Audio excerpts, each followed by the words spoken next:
Good morning, America. My name is Berenice Monge, and today we're going to be talking about a very intense subject. As we all know, 2020 has been a very intense year. It has been filled with a lot of controversy, and today we're going to be focusing on the Black Lives Matter movement, not to be confused with the Black Lives Matter organization. Now, today we're going to be talking about a few main points with this. We're going to be talking about what is the Black Lives Matter movement, what is happening all around us, and a few facts and figures of systematic racism. Now, I want to make sure that everyone keeps an open mind during this presentation. Moving on. What is the Black Lives Matter movement? Well, it's basically a fight for life. Black people have been killed and have been treated differently due to our government system. There have been countless amounts of injustice, with a few examples being George Floyd and Brianna Taylor, who I will get more into later on. Now, a lot of people say that all lives matter, counterclaiming the Black Lives Matter movement. But here's what I say to this. Yes, every person does matter. Everyone should know this. Every race, gender, age, etc. matters. But during this movement, right now, Black lives aren't mattering. Now, all lives can't matter until Black lives do. I have an image at the bottom corner of my slide if you want to see what Black Lives Matter really does mean. It doesn't mean only Black Lives Matter. It simply means Black Lives Matter too, or also. Next up, I have a comic strip that you can use to have a more clear example. Now I want you to close your eyes and imagine this. Your house is on fire. It's an emergency.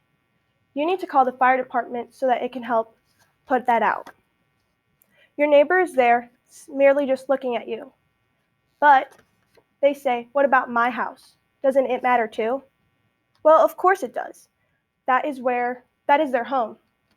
But right now, your house is the one in danger. And right now in society, Black people are like that burning house. They're the ones that are in danger, and people are just turning away from that and turning their backs on them. Now you can open your eyes. Let's see what's happening around the world right now. First up, we have James Scurlock. Now this one hits really home for me, as it should for you.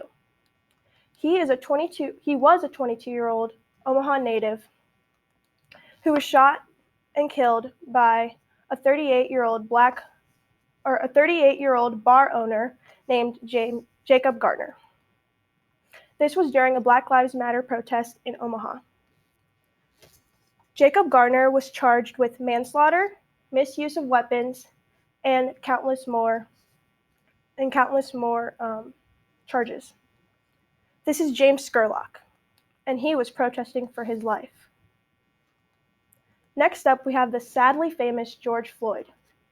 George Floyd was a 46-year-old born in North Carolina. He was arrested for allegedly using a counterfeit $20 bill in Minneapolis, Minnesota of this year to buy cigarettes at his local grocery store or convenience store. This happened on May 25th this year. Law enforcement stood on his neck while he was pinned on the floor by the knee, and they stood on it for 8 minutes and 15 seconds. And he said he couldn't breathe. Next up, I have Brianna Taylor. Brianna Taylor was a 26-year-old born in Kentucky. She was an aspiring EMT, or she was an EMT and an aspiring nurse. She was shot 8 times while sleeping next to her boyfriend, Kenneth Walker. There was a search warrant for the arrest, but the law enforcement came in without knocking, frightening Kenneth and Brianna. The search warrant was later found to be invalid due to the post office saying that there was no package of drugs going to that location. meaning that it was invalid and she was innocent. This is Brianna Taylor, and she was sleeping. Next up, I'm going to be talking about a few facts and figures of systematic racism in our country. First off, I'm going to start off with criminal justice. Black people are 20% more likely to be put in prison in the US for 20% longer for similar crimes. In our prison system, Black people make up nationwide 13% of the population with 10% of the prisons, or with 40% of the prisons. In Iowa, they make up 3% of our population and 23% of our prisons. White people make up, in Iowa, 89% of our population and only 66% of our prisons. Now moving on to wealth. White people have 60.2% of the population nationwide and hold 90% of our national wealth. Black people are 13% of our population nationwide and 2.6% of our national wealth. Now let's move on to surveillance.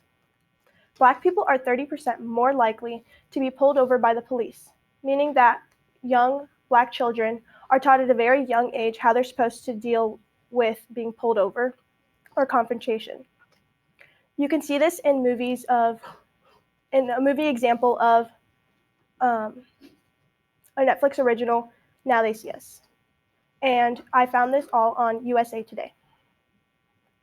Now today, to recap, we have learned about what is the Black Lives Matter movement, what is happening all around us, and a few facts and figures of systematic racism.